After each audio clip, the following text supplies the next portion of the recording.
Hi love, welcome back to my YouTube channel. For our skin prep, I started off with cleaning her face thoroughly using the simple micellar water. Most times my skin prep, just some steps though, change because of the seasons, and I did this during the dry season, so I knew that I needed to hydrate her face very much so. If you are in Nigeria, you would understand what harmattan is. I don't usually drench the face like this with hydration, but I had to.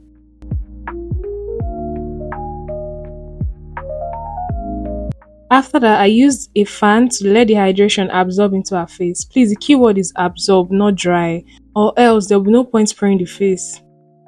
If you are one that uses serum, this is the point where you use serum before your moisturizer.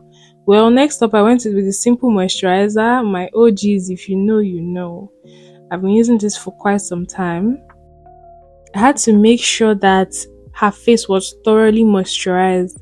As in, even after I went in with the brush, I also went in with my hands just to make sure that every single area, was touched.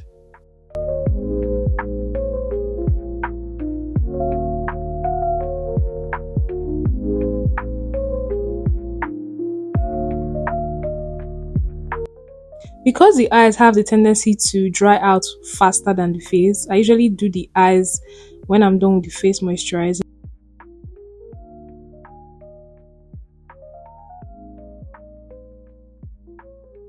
Please don't forget that for each step you take for your skin prep, you use a fan to absorb the product into your face before going with another. She has a combination skin. Usually, I'll just go in with a mattifying primer, but amongst the many factors to consider when working on skin prep, considering that it was the dry season, it was harmattan, I had to use a hydrating primer first and then use a mattifying primer.